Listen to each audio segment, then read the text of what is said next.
Hello and welcome to Where the Living Room Used to Be, a podcast about Rhode Island's music scene.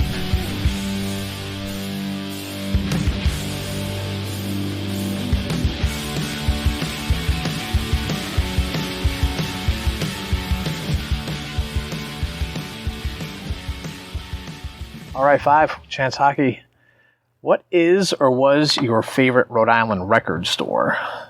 And why? And it could be like a music store too, if you shop music or anything like that. But is there? Yeah, like a lot of people actually, like, I don't know if you know that I spin some old vinyls at the Columbus, at the Colin Club. Yeah, we organize like old vinyl day. I didn't know that, actually. Bring like African records. I'm into funky African records. Awesome. Like, there's this organization called Analog Africa comes out with some really cool stuff. Yeah. And they used to have a module that say it was like the evolution of African music happened decades ago. Yeah. And I was like, I love. I think like there's a lot of record. I've been finding some stuff. Like where do you shop around? Olympic Records. And underground. Analog Underground. Analog Underground. That's always great.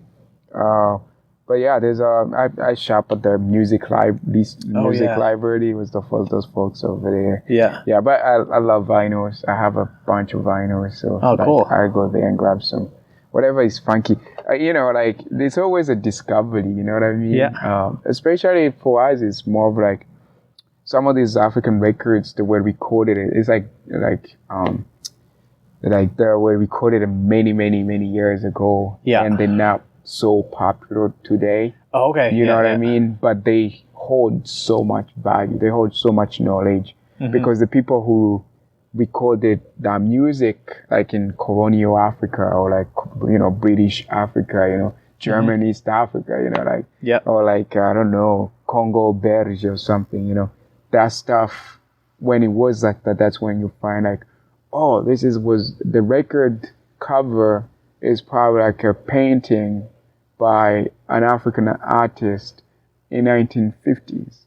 Yeah. So they're not popular. You know what I mean? Yeah. But that knowing an African artist in the 50s or in the 40s, you know what I mean? It's a huge discovery, Or the music could be like a wedding song in Rhodesia, you know what I mean? Yeah, okay. And it's like, oh, that might not be in existence today. Or it might be in existence, but nobody knows that rich history, you know what I mean? There was a whole movement, there's a film called Kings of Lumba, which is like music that evolved from Africa, but it's in Congo, but it's influenced by Spanish, Cuban music, because when Che Guevara left, Cuba, he went with a lot of soldiers to help Congo and some other African country, overthrow the colonialism. So what they did was they brought like a lot of gears and a lot of music, a lot of CDs, a lot of, so that music was popular. Cuban music became a very popular music in colonial Africa. But then when they received independence, then that music inspired local Congolese to use that music and included the fusion, traditional Africa and traditional Cuban music that was coming, and it became something called Lumba. Somebody call it Lumba, but it's whatever. That music changed. It was funky. It changed the landscape of African music as we know it today, Yeah. And it's like, I always love that stuff. When I listen to it, man, it's like, it gets you going. Yeah. It's like, it is influenced by Cuba, but it's like, it is though, because like Cuban is influenced by, African folks going to, through the transatlantic slave trade. whatever. And so that music coming back to Africa was like, it's really great. Yeah. So I always connect with that just because of that. Cool. Like, yeah, we'll have to check that out. It's a global, it's world music, you know, it's Spanish music, it's Cuban music, it's African music, it's American funk, you know, it's inspired by American funk, you know, like, you know. And you spin the stuff at Cortland Club sometimes, you said? Or? Yeah, some of it, some of it we spin, some of it we spin Cortland Club. Nice. Well, that idea was more like we wanted to, you know, my dream is to have like all the music that was recorded in colonial, you know, pre-independence Africa, like record that. If anybody has those vinyls, instead of like discarding them, because the people who have those records, they were rare records, you know, only like few were issued and got sold because they were ethnic records. You know what I mean? They were foreign records. So if you take a foreign record at a store in like, you know, Concord, New Hampshire, you know, you might have like grandparents who were into crazy music from all over the world, because that was the stuff, you know. But like the newer generation, you know, they don't really know what ethnic records are. It's not cute to your ear unless you you know, you like, you know, you dig records, you know what I mean? So, and the store usually don't, you know, like a lot of blues stuff are hidden in the storage, you know what I mean? They don't put it, because it doesn't sell that much. You know what I mean? It's not really, they don't get it like, they don't put it on the shelf. Because like, you gotta go to the basement. Yeah, they go in the basement, you know. My dream will be to, if anybody has an African record that was recorded in colonial Africa or because that talks about what Africa was before, you know, it's like a very valuable information to have. And we can create like a digital archive of that stuff, you know. Like have a group of people come copy the transcription that written about the music on a vinyl cover, and put that in a format where like it can be referenced for research. You know, like how do you know like Inanga was the national music of Burundi? Well, because somebody in before 1950s was there and record that whole thing. Say, this is actually was the music, you know, this was the musical tradition of that country. Because what's popular now, it's, you know, it's hip hop, it's rap, it's like American stuff and foreign. You know, what's cool, it's foreign. Now, what's native there, you know? I gotcha. So that's why it's like that was the project, that was the reason behind it. If people can bring their records, and we just spin them. But I also have some of my own to bring and share as well. So that sounds like a really cool thing to work towards. Yeah, it was dope. It was great. It was really amazing. Hope I keep doing that. Once a year or something. Cool. Yeah. Well, what is your favorite drink that's tied to the States?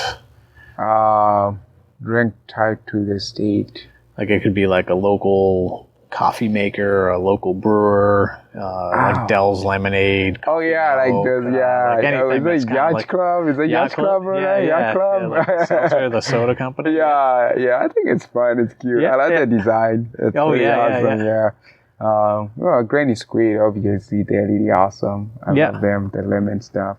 I love their history though, like the way how they describe the history, though.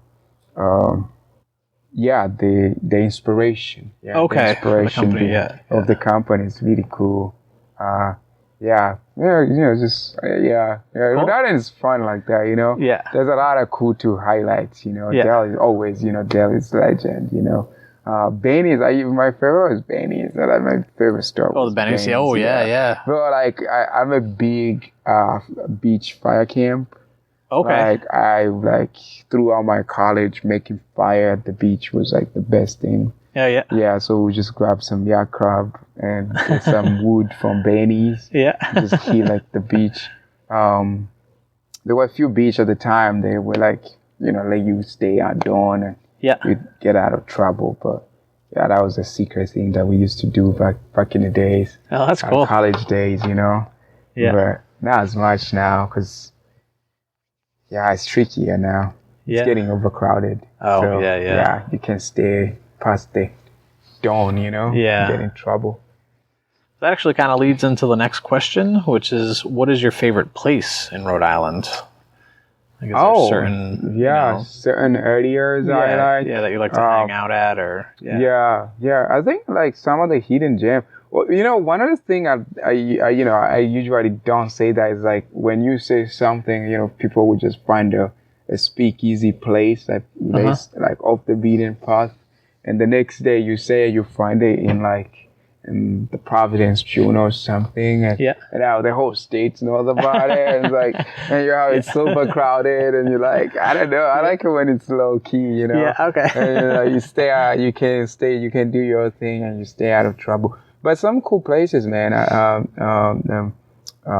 would say more like public place.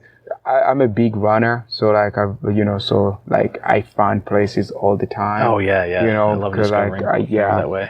I trained for marathon throughout after college. You know, that was my thing. Oh, cool.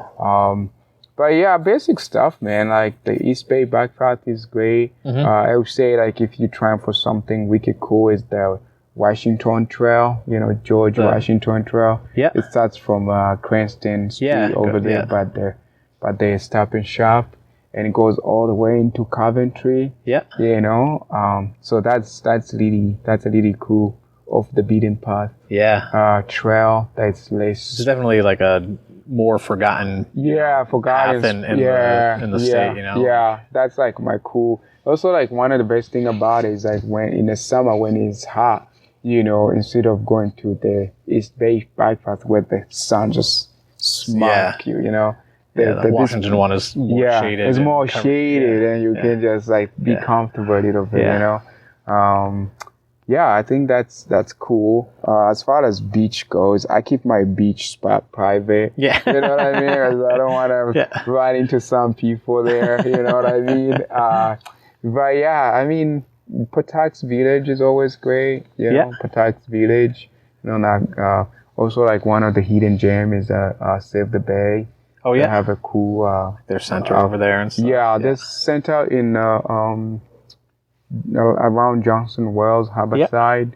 You know, so that's always a cool place to go, and if you like fishing, or if you like just sitting outside. But it's a cool organization to check out as well. They do some. I feel like they used to do like summer camp with the schools, you know. But you know, what they're doing is pretty awesome. Check them out.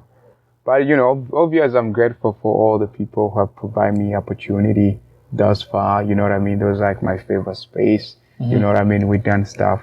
Shout out to Machine Magnet. You know what I mean? I have the whole gallery that's been sitting there for like 3 months now. You know what I mean? That's really gratefulness in pizza. You know, that's when you feel like you're in a community. You know what I mean? When you can have a space to like where people trust you to do, you know, achieve your dream. You know what I mean? Yeah. That's always great.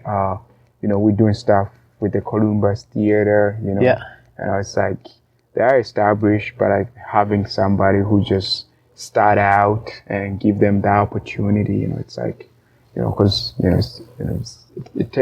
it's a leap of faith to entrust your space with somebody, you know. Obviously, like the Wilbury Theater has been great. Waterfire Center, Farm Fresh. Yeah, we're doing a lot of stuff for Farm Fresh. And those are cool spots too. Like, you know, we share the mission, vision. You know, that's why we collaborate, because, you know, like they help us grow, and as we grow, they grow. You know, and they also put us on the map as well. You know, that's kind of like, it's more like community building rather than transactional instead, which is like where we are as well. We want to build a community, share resources. You know, just creating a path forward for everybody, you know. So we love those spaces. Any places that we have done something, obvious, like we done nice shows, you know what I mean, at dusk, where we occupy dusk. Those were sold out shows, man. It's fire. That was fire. The outdoor stuff. We done Ace 220, you know what I mean? Like they do some really great programming there, I mean, that cultural evolution as far as I'm concerned. Yeah. They change Providence forever. It will never be the same, no matter what. It's Southside Culture Center. Yeah. We are planning to do some stuff over there. They need the volunteers. So I would say, like, anybody listening to this podcast, they need to donate the time to the Southside Culture Center of Rhode Island. It's located at 393 Broad Street. Go check it out. It's a cool cultural organization that has been there for many, many, many years. They are there. That's where TAPA, Trinity Academy for Performance and Art, was invented. That idea was invented at the Southside Culture Center. But this place has been, like abandoned pretty much by everybody. You know what I mean? But it holds a great significance in the African American culture community.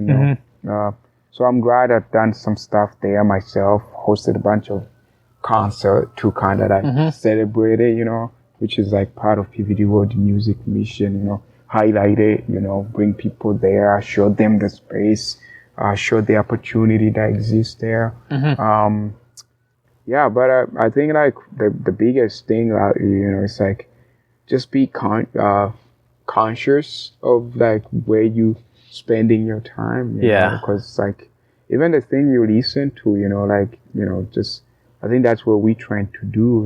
Remind people like don't let anybody curate your what is good. Get out there, find out what's good for you. Go to Nikki Knees.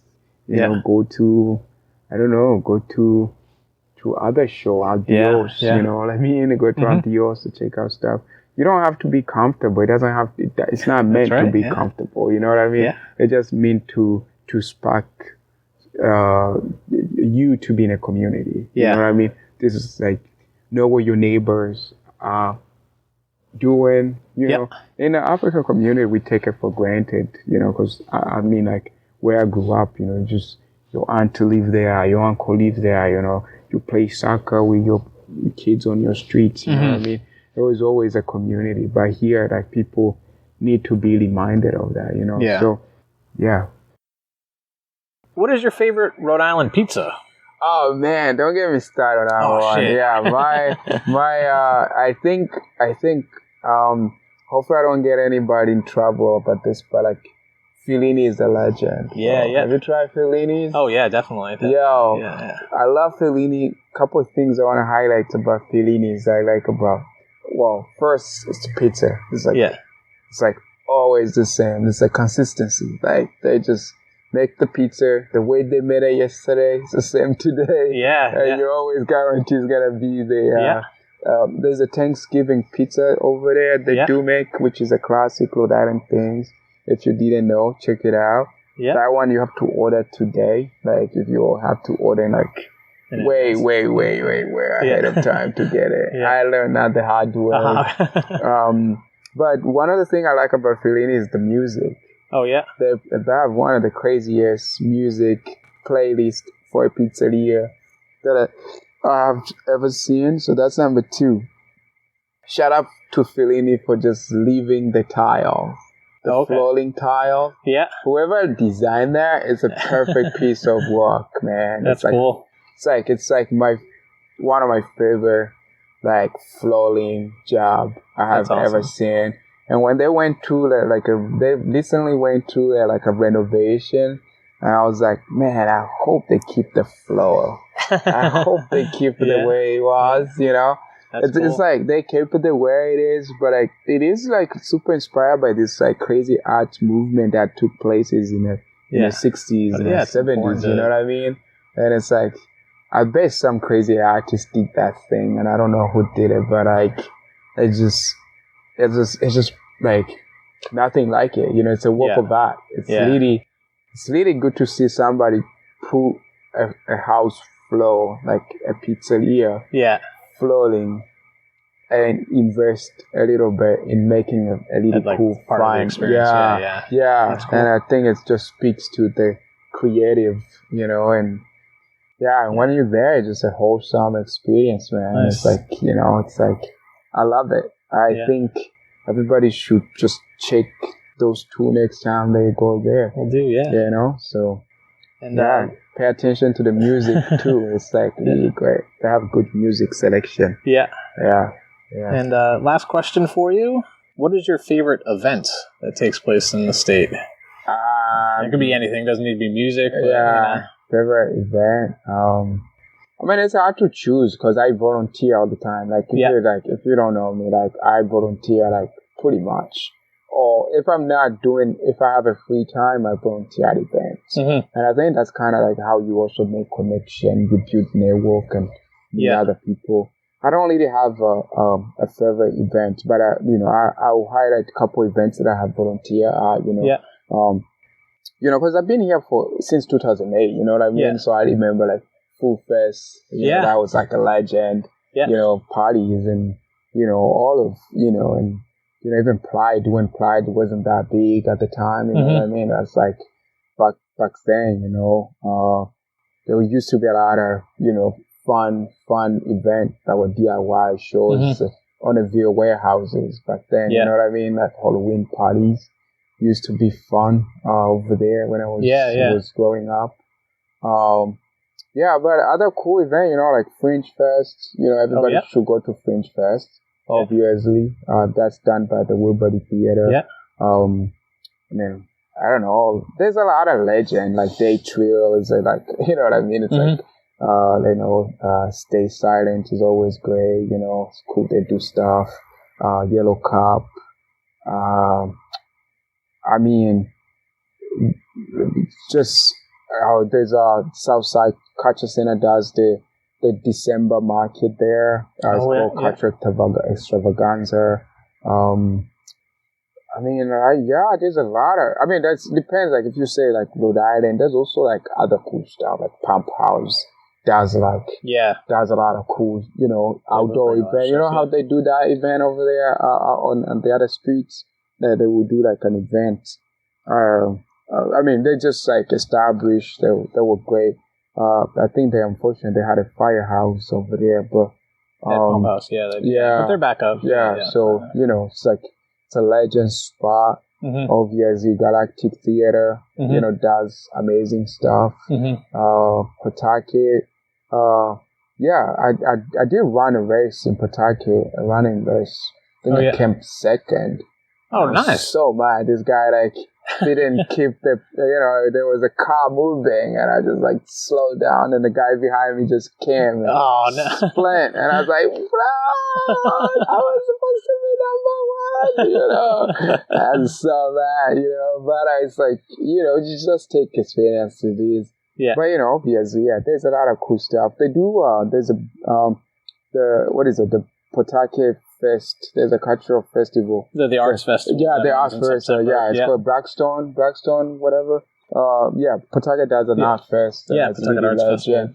That's a cool spot to check out. There's a lot of different stuff that happens. I don't. I wouldn't say like this is number one or this is number two. I'm just highlighting things that I think I have been able to attend and check out. What if Arsenal does cool stuff.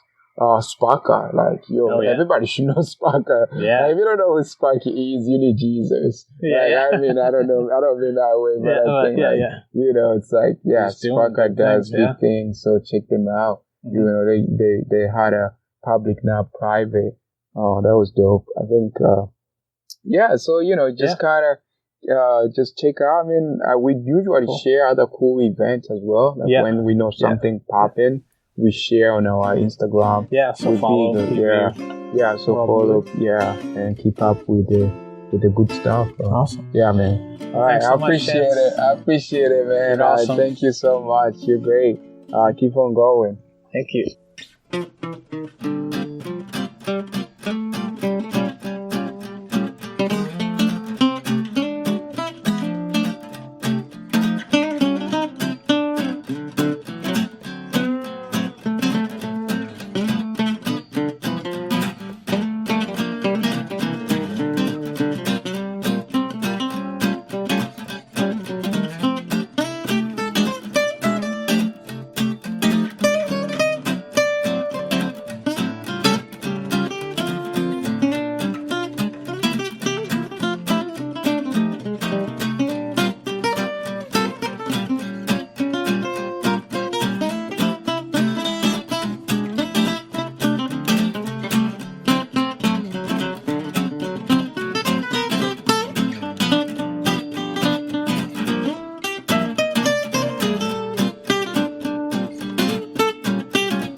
Well, I'll see you in my dreams, hold you in my dreams.